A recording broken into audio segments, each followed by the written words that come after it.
Good day, everybody. Chris G here, Hard Hat CEO. And yes, it's time for another episode. And guess what? That rhymed. All right, that's good. Anyway, so it's time today. We're going to talk about some time and how we affect people. And it's one thing the good Lord never lets you get back. So once it's gone, it's gone. And to help me do that, I got Andrew Hartman all the way from Orange County, California. Andrew, how you doing today? Hey, Chris, I'm doing good. Really excited for this conversation. Well, I'm excited too. I want to hear your story about how you decided to make a business out of Father Time, and how's that work out for you? Sure. Began in my my story began, I should say, in my mid-20s. Showed up in a role where I had 12 clients I was responsible for projects I was leading for them, and suddenly realized I had more to do than time to do it. And I was utterly overwhelmed. Like a lot of people, I grew up, had a great family, had a great education. They taught me how to use a to-do list. They taught me how to use a calendar. And I suddenly realized when I was overwhelmed, like, wow, these tools don't solve the problems that I have right now. So, I was a grinder, probably like a lot of people listening to this show. I was a grinder. I was going to make things happen. People asked me to do things. You and I were talking before, Chris. I spent summers on a farm in Kansas. I knew how to work hard. I knew how to make things happen. So before you listeners decide, California, I need to listen to him. This little boy's from the Midwest. He knows all about it over here, so that's all good. There we go. Walking the bean. Imagine a 12-year-old me with a little bit more hair walking the bean fields and pulling weeds. That was my life. So yeah, I knew how to work hard, and when you know how to work hard, you tend to make things happen. And when you make things happen, people tend to give you more stuff. And so if you're overwhelmed, you tend to feel more overwhelmed because there's just more stuff coming at you. And that was my story. Overwhelm is tough because you typically get overwhelmed because you care, because you want to do great work. You just keep saying yes.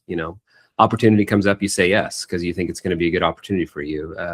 Person walks in your office, asks you to do something, you say yes because you care about that relationship. You want to support them. You want to be helpful, or a client's asking, and that was me. I just kept saying yes and found myself utterly overwhelmed. The first thing it came for was my health.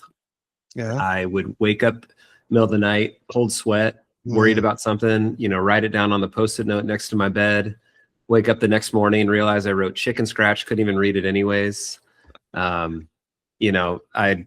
mentioned these kind of hot flashes that would hit me. I could feel my senses cooking. And one morning I woke up and my sense of smell was just gone.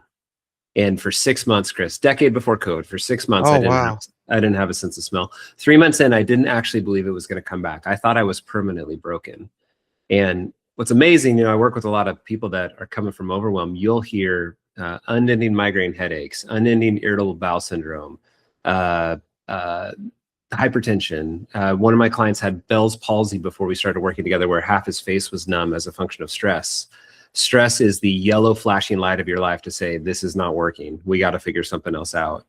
And it comes for our health. So, that was me. And the sad part was I didn't know how to change. And so I just kept going. It didn't cause me to change. It didn't dawn on you the stress was? Well, I knew it was stress, but I mean, you might feel this, Chris. I looked around, I'm like, I don't know what else to do. Like everybody else is stressed. Like this is the water that we swim in. This is the air that we breathe.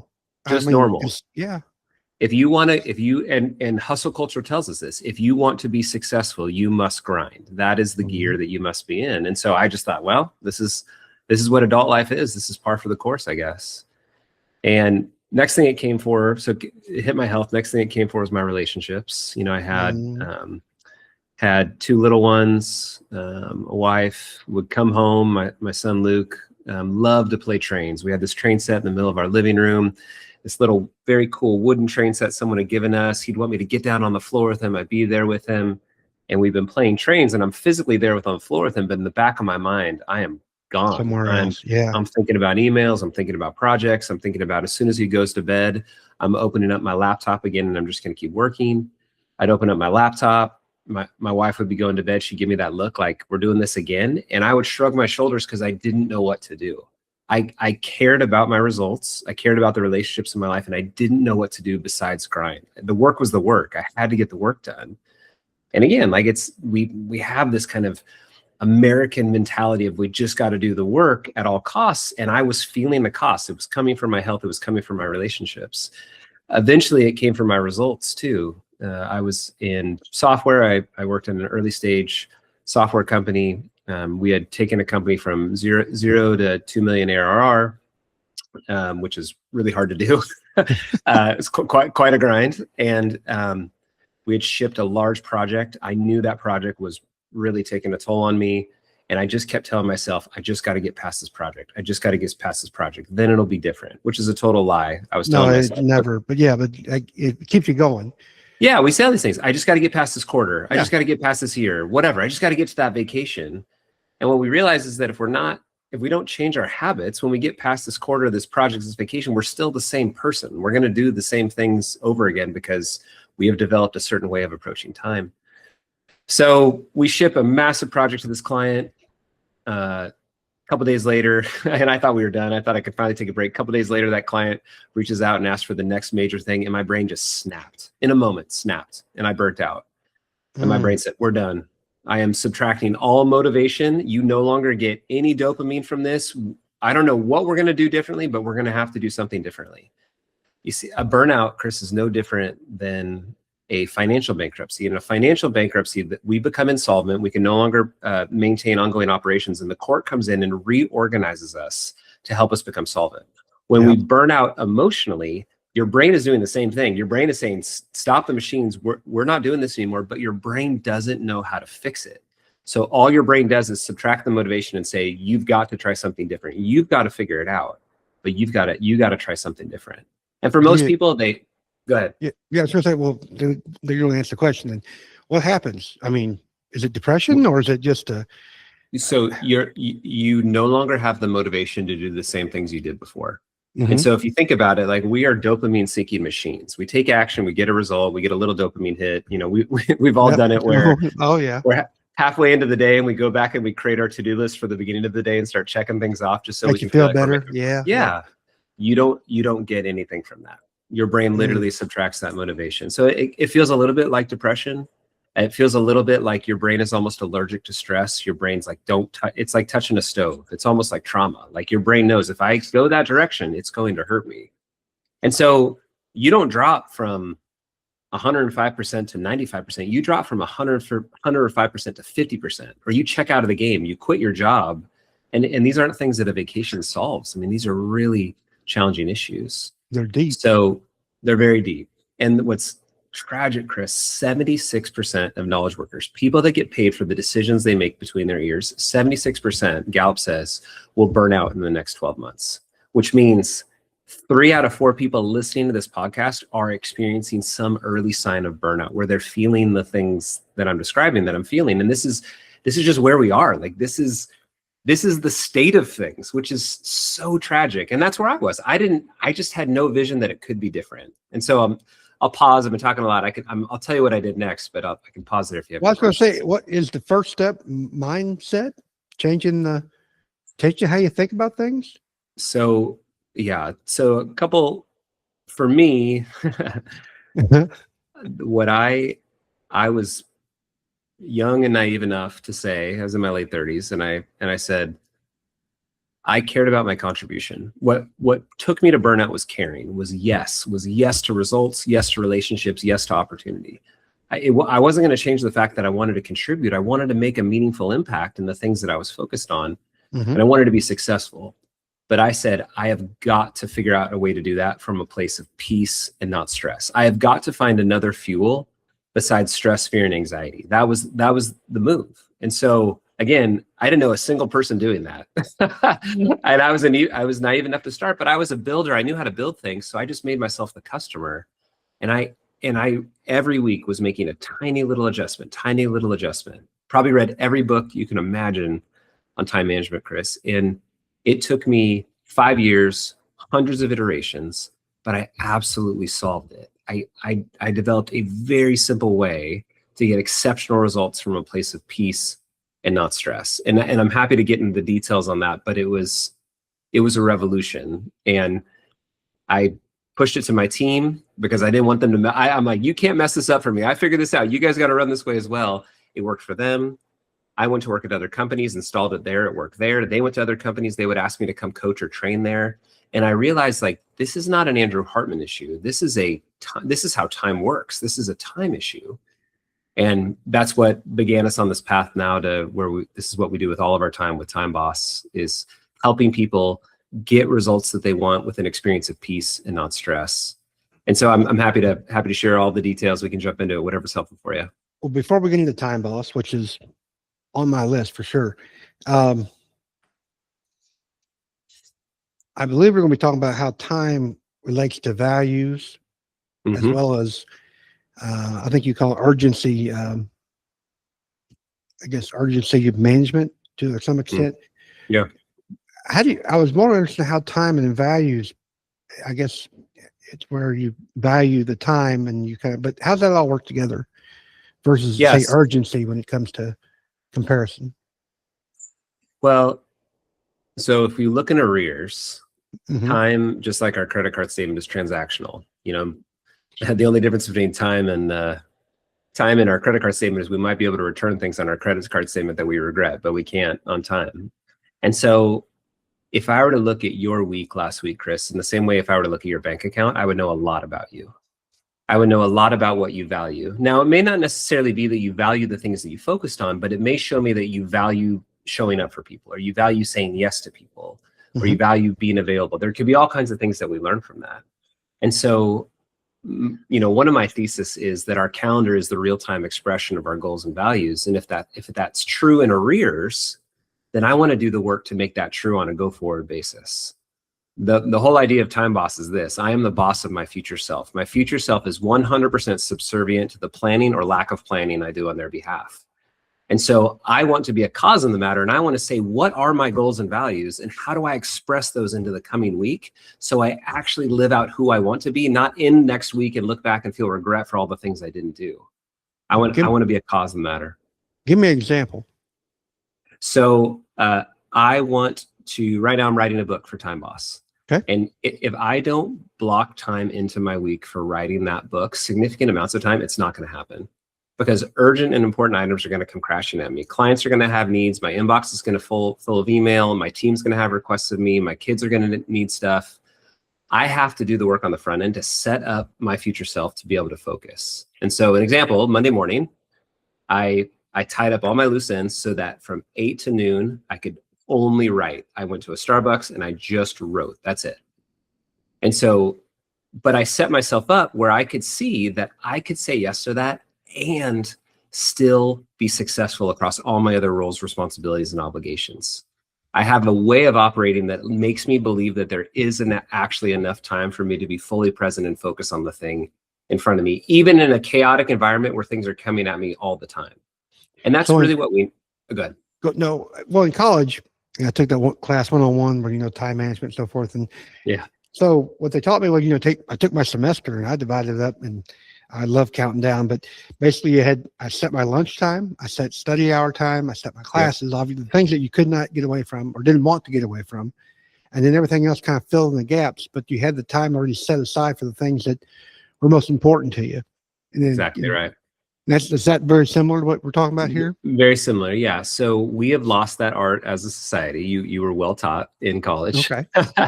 And what we need, so the way that you describe that, as you were talking, Chris, is you're essentially treating your time like cash. Your time is a cash budget. And most people treat their time like credit, where they will say yes to things whether they know that they can do it or not. And, we've all had the experience. I walked into Costco in my mid-20s, cash in hand. I knew the TV I was going to buy, right? And then I walk around the corner and you see that TV that's tens of inches bigger than the one you were going to buy. And unfortunately, you have this handy little card in your wallet that allows you to walk out with that big TV. I bought it on credit. And Andrew, who said yes in that moment, felt great.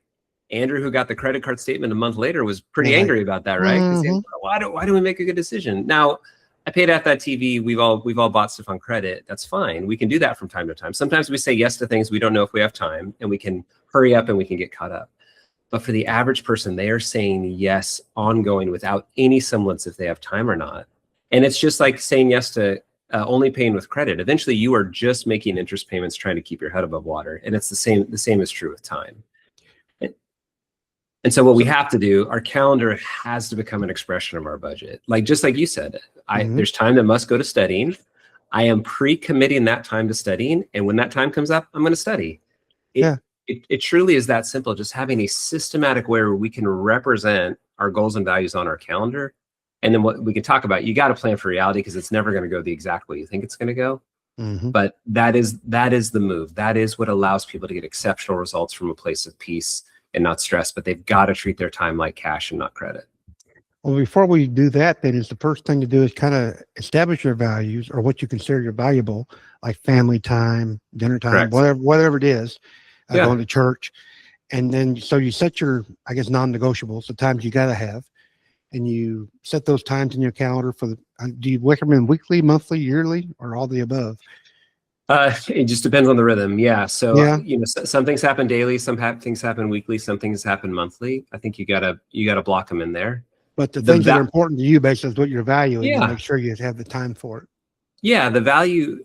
So I encourage people to put recurring tasks on their calendar for those things that they value, because the values, you stop thinking about it. So if I say, as a rule, I'm going to be home for dinner at 6:00, no matter what. Now, will I do that every day? No. But I'm going to anchor my intention that I want to be home for dinner at 6:00. And if I'm not, I'm going to negotiate with my wife and I'm going to say, hey, honey, I don't think I'm going to be able to do Wednesday at 6.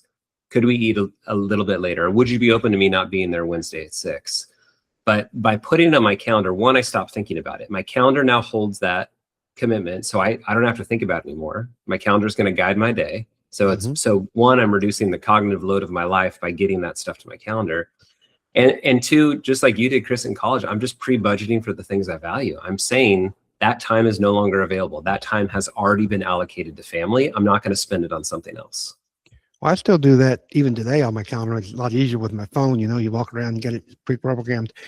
And this is my going on my almost third year of podcasting. If I didn't set time aside just to do podcasts, I knew I wouldn't do it. Yeah. I'd forget, or it's like not today type thing. So it all kind of same concept. You just got to dedicate yourself to what's important to you. Yeah. And make sure you follow through with it. And what you said so critical, Chris. You can't decide in the moment. This is that idea of time boss. It's often the average person is swapping between a boss employee all day long, like just swimming through trade-offs of like, what should I work on next? What should I work on next? And my suggestion is everybody needs a weekly planning meeting habit where you put on that time boss hat and say, in light of my goals and values, what should I do over the next 7-day period, and represent that in my calendar just like you do. So that when that time comes up, the time has already been set aside. I'm never going to do the not urgent, important thing if I feel like the world is on fire. I'm always going to focus on the fire first. So I've got to create systems that set me up to focus and be present to one thing at a time. And I think planning your week ahead of time is the way to do that. Now we're going to talk about systems and so forth, but yeah, what's your definition of time mastery? When do you ever get there? Do you feel like you're mastering time now? To a point where you feel I feel like it's an infinite exponential, which means you can always get better at it. And yes, so right now, Chris, you and I are recording this podcast. There are so many significant things in my world that feel important to me. Just like you have so many significant things that feel important to you. Sure. I have an emotional relationship with my to-do list because I know if I don't get those things done, it's going to hurt me or it's going to hurt someone that I care about. So that's really important to me. So I am so committed. I have just 3 tools. I'm so committed to my calendar, to my backlog, and my parking lot. Just those 3 tools, that one of those 3 tools holds everything in my world, which allows me to be fully present with you right now. I think time mastery is the ability to choose what I pay attention to with peace, freedom, and clarity, not stress, fear, and anxiety. So right now, I can just be present to you, knowing that the system holds all the details, knowing as soon as we get off this call, there's going to be something else for me, which is fine. But right now I can just be present to just you because this is the thing that I've said yes to and I can be here for you. So that's what I think time mastery is when you can be fully present to a thing, get the results you want from a place of peace and not stress. So what is your calendar one of the systems you consider? Yeah, or correct. Yep. Is there more than one other than the calendar? There's 3. So there's the calendar. Oh, that's the parking lot you're talking about? Okay, that's why. Yep. Calendar, backlog, and parking lot. So I can explain each of those in turn if that's helpful. Yeah. So I think your calendar should be your to-do list for anyone listening.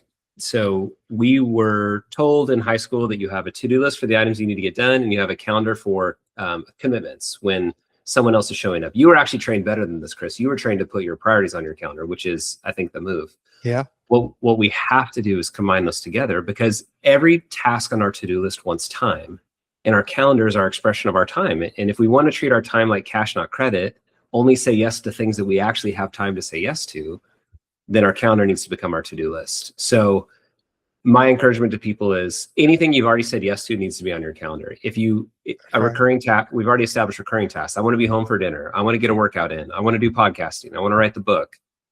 Those need to be on your calendar. So calendar needs to become the to-do list. Your backlog is anything that could possibly compete for your time. And so most of us just let this stuff swim in our head all day long, and it just haunts our subconscious. It floats up at 3 a.m. and wakes us up. It hits us at 6 a.m. when we feel like we need to start working. It hits us at noon when we skip lunch. We just work over our keyboard again. Yeah. Things that we're just trying to keep in our head. And our head is not, our brain was never intended to be a storage device. It's a decision machine. It's an execution machine. And so you need to have the backlog is just a master to-do list. You need to have a master to-do list that you trust, that you're going to constantly go back to, that's going to hold anything that competes for your time. But I can only be present to you, Chris, because the system is holding all the details, not my brain. I don't have these things bubbling up where my subconscious starts pushing stress and fear so I don't forget. The reason why our body pushes stress and fear and anxiety is because it's looking at our time like a math problem. And it says, I see all these things that are in your subconscious, and I don't think we have enough time. There's not enough. So I'm going to stress you out so that you start working. You better start shoveling faster because there's not enough. And so what the systems do, what my calendar does, and what the backlog does is it gets that stuff out of my head, and I trust that there's going to be enough time. Now, I'll explain in a second. There's a couple habits that I think are really critical in this process, but the backlog at least holds it so my brain doesn't have to. I can look at the backlog and I can see everything there that's going to compete for my time. The parking lot, the third tool, is the way that I deal with urgent and important items that are crashing into my day-to-day. So let's say you and I are talking right now, Chris, and let's say I get a text message from a buddy and he says, hey, I need that report. I need that time boss report by end of day today. I would write down on my parking lot, time boss report to buddy by end of the day. And I close that loop as fast as I can so I can stay present to you. So parking lot is not dissimilar to if you're in a meeting with someone and let's say the goal of your meeting is you're doing construction management. The goal of your meeting is to finalize the plan. And someone's like, hey, I think our PTO policy sucks. You're like, okay, I hear that. Thank you. Let's put that in a parking lot. And if we have time at the end of the meeting, we'll talk about that. But right now we're talking about our project management plans. So you're kind of like the back burner. Yeah. Maybe. Still need to be warm. You don't want to turn it off, but you're not quite ready to focus on that. The reason why we worry about things again. So my buddy asked me for that report, let's say. Yeah.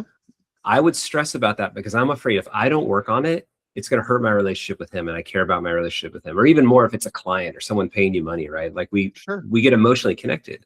The goal of the parking lot is to park that item so I don't spin up all those emotions. And as we'll talk about with our calendar, one of the things I recommend setting up in your calendar is that I think everyone should have 10 to 40% of their day budgeted for unknown items, for the chaos of life that's coming. And so if that's true, let's say if I have 10 to 40% of my day essentially available as buffer, I call it whirlwind in the time boss model because it kind of feels like a whirlwind. When I write that thing down in my parking lot and I get to that whirlwind time, I'm just going to work the parking lot. So I've literally budgeted for the unknown. I've budgeted to be available to urgent and important items I know are going to come, which in turn, knowing that there's budgeted time for that later in the day, it allows me to be present right now because I know that there's enough time for me to actually focus on my actual priority. And so it's the interplay of those two things that really help people focus.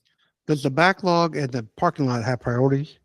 Do you set priorities to them? Correct. Yeah. So parking lot for sure. Like when you hit whirlwind time, like I would work that thing in order.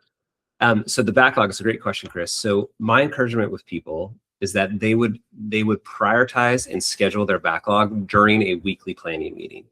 So on a weekly basis. So for me, I plan out my week on Friday mornings at 6 a.m. at the Quail Hill Starbucks here in Orange County, California, every Friday, and I'm planning for the following week. And so what I'm doing is I'm going to my backlog, and we have a very specific process in Time Boss. It's a very simple agenda you can run through.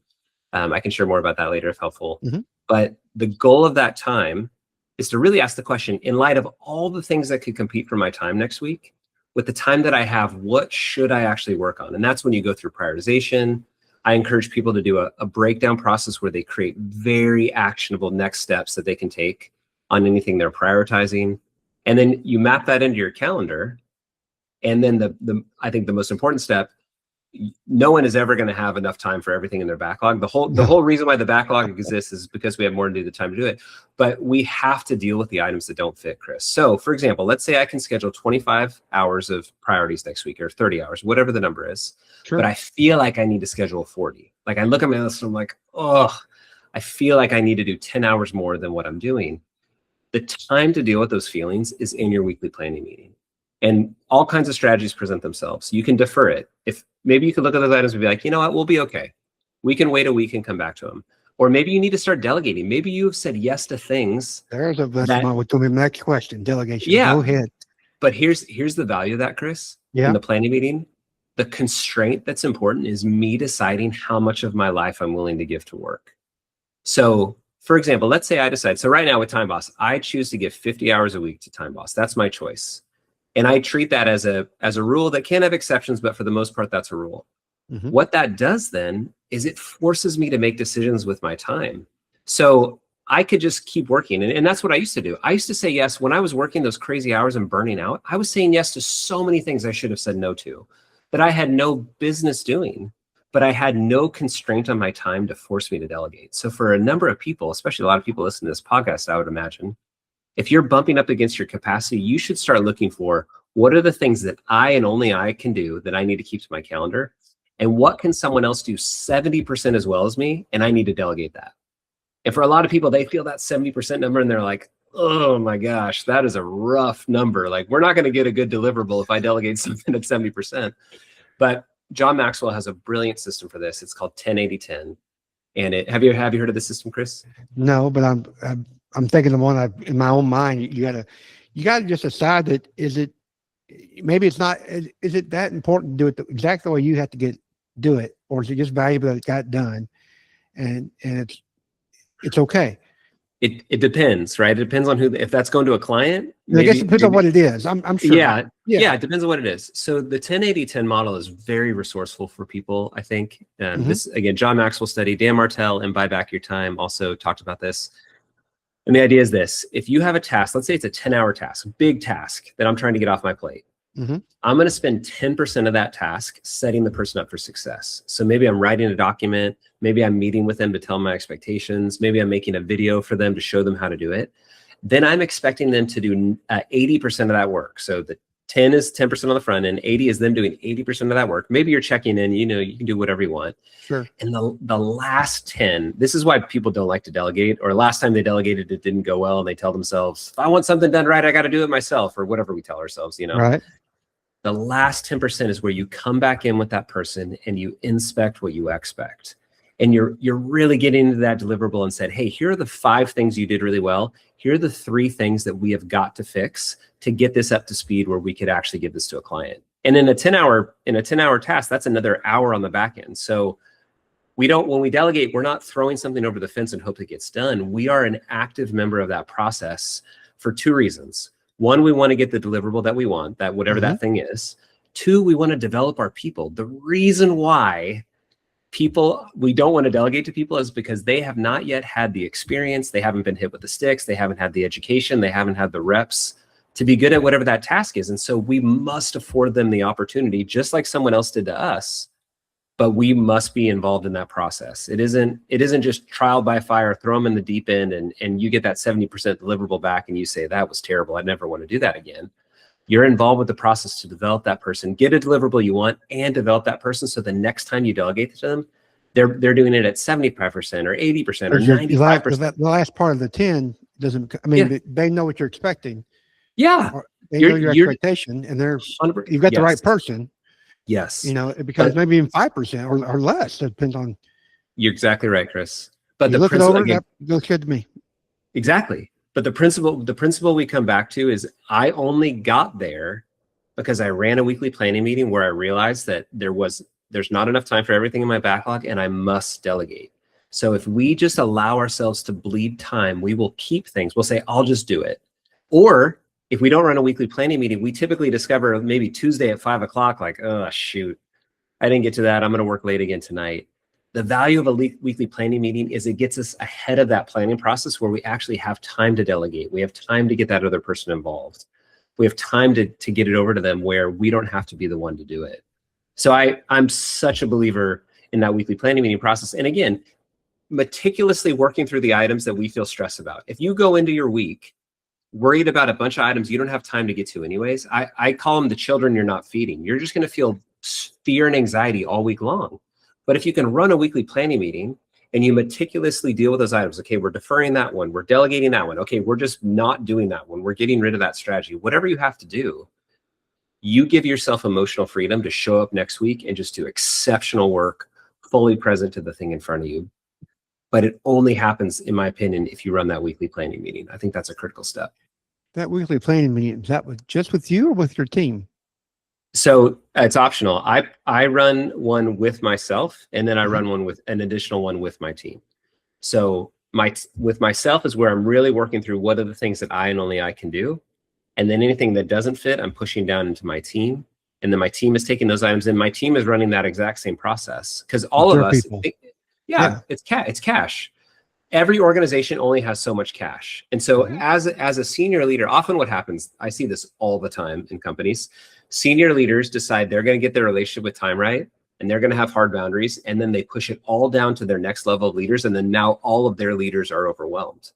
But those leaders need to run the exact same process. All of us, we will all win when we are operating, all of us are operating at our highest sustainable pace. The company will get the maximum results that they can sustain for the long haul. But every single individual of the organization needs to be treating their time like cash. It doesn't work if you get to the next layer down and suddenly they're all treating it like bread. And they start burning out. Like burnout is expensive. If you lose an employee, you're looking at 1.5 to 2 times their wages just to replace them and get them retrained. I mean, it is illogical for us to run our businesses in a way that burns out our people. And so often what happens is we swing to the side of self-care. And people will say things like, hey, no stress 2026, I'm working on me right now. And they swing so far to the other side where they're not productive. And so for me, it's that pendulum. You got to make sure you keep it. Yeah, it's that, again, our language in Time Boss is highest sustainable pace. We want to find where we can get maximum results with an experience of life that we can maintain. It's like a distance runner running a marathon. Distance runners know they can't sprint. If they sprint, they will be done 500 feet in, they'll be doubled over. And distance runners don't want to walk. That's boring. That's not a game that they want to play. Right. A distance runner has figured out the maximum speed that they can run to maintain pace and actually finish that race, to get the best time possible. And the argument I make with businesses I work with is we are all marathon runners. We're not sprinters. We need to stop acting like we're sprinters where we sprint to one side and burn out, swing to the other side, experience speed, spring to the other side and burn out. I mean, what are we doing? Why are we operating this way? I think rationally finding that middle approach, that high sustainable pace, is just the most rational way to run a business in my opinion. That just sounds like emotional chaos or emotional tragedy with the back and forth. It'd be terrible. And 76% of knowledge workers this year are going to experience that. It's like I said, Chris, we lack a common knowledge of time. We don't understand in this modern environment where our digital tools can follow us all day long, where we could work 24/7 if we let it. We don't have a way to think about infinity, and it cooks our brain. And so we have to do the work. We are the ones that have to create the boundaries and say, this is how much of my life I'm willing to give to work. And once I make that decision, how do I maximize that time to get the results I want? And then how do I figure out what to do with all the other stuff that doesn't fit? That is the play for the modern knowledge worker if they don't want to just constantly burn out. Well, I was about to have one more question, but now I got two because we're gonna, Time Boss, is it more of not more? Obviously, Time Boss is a system, a process, a way of thinking. Is it digital as well? I mean, did you take you're obviously getting the book. Are you taking it to where it's easy to implement, I guess is my question. Yeah, very simple to implement. Yeah, so the reason why we are not a digital tool is because we work with teams and corporate teams in particular, where they already have tools. And the number one reason why digital transformation fails is because people are not willing to adopt the new tools that get introduced to them. Oh, it's and just so that's why I hate. I like WhatsApp. It's okay. And but people say use Slack. Well, hell, it's just one more way to communicate. And exactly too many right. things. I don't want all that stuff. So people have a fallacy that they think I just need another app and that'll solve it. And that's not Lord true. have mercy. No. It's the way that we think about time and our approach to time that changes things. So what we do is we come in with teams, and those tools I mentioned, the backlog, the calendar, and the parking lot, we map those into that team's environment. So in a Microsoft environment, your backlog might become Microsoft To Do or a Microsoft Planner board. In a Google environment, it might become Google Tasks, or if you're already using Asana, it might be Asana. Something they're already using that they're accustomed to. Exactly. Yes. Just kind of make it more efficient, basically, it sounds like. You're exactly right. It's how do I think about this? And once people think rightly about time, it changes their approach to time. Once they understand that their time is cash, not credit, and their calendar becomes their to-do list, it changes their approach to time. And so our goal, what we're trying to do when we come to a team is we're just trying to shift the way they think about time, and that become the new operating norm in the culture, where the next time you hire the next employee, they learn time boss by osmosis, because this is simply how we run as a company.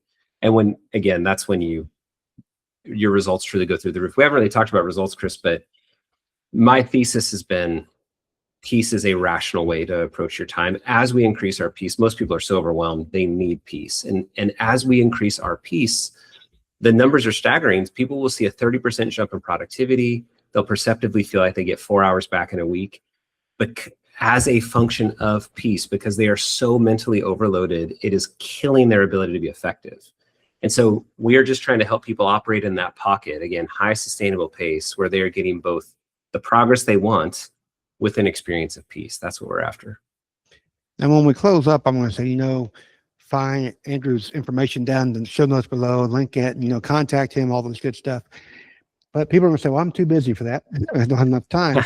So what's the one thing, a simple thing somebody could do today or this week to help, get that first step, so they can establish a little bit of time to say, ooh, maybe I need to click this link and talk to Andrew about how I need to change my time and also with the team. Is there something they can do easily? I think the one thing I would encourage people to do is to treat their calendar like their to-do list. So start at anything you said yes to, start visualizing on your calendar when you're going to actually get that done. And I think that helps reduce people's stress incrementally and increase their peace. That's the first move I would make. The one thing I would say too in this entire conversation, Chris, is I think in our life, one of two things is going to happen. We're either going to get the life that we choose, or we're going to get the life that we tolerate. And most people listening to this are probably just tolerating what comes at them. They're taking what's in their inbox. They're taking what comes through the door. They're no longer a cause in the matter, where they're saying, man, in light of my goals and values, what do I actually need to prioritize this week? And so my encouragement for that person that feels like I don't have enough time is you just make a decision. Do I want the life that I'm going to choose, or the life I'm going to tolerate? And I think you want the life you're going to choose. And if that's true, I would encourage you to take that first step, treat your calendar like your to-do list. If you want to take an additional step, I'm happy to connect. But that, I think people need to really take stock at truly how short their life is. And it is moving very quickly. And they're either going to get the life they choose or the life they tolerate. Well, it sounds like that's a great way to end up the episode. And our time is gone as far as what we've set aside for today. Andrew, I do appreciate your time. Is the best way to get hold of you through a website or LinkedIn or something like that? Website and LinkedIn are great. If anyone's interested in content, we've got a free 75-minute masterclass, introduces the entire framework start to finish. And so if they want to dig in on a weekend, a Saturday morning, watch a 75-minute class. You can watch it on 2 times speed if you only got 45 minutes. And is that on YouTube as well, or just on your website?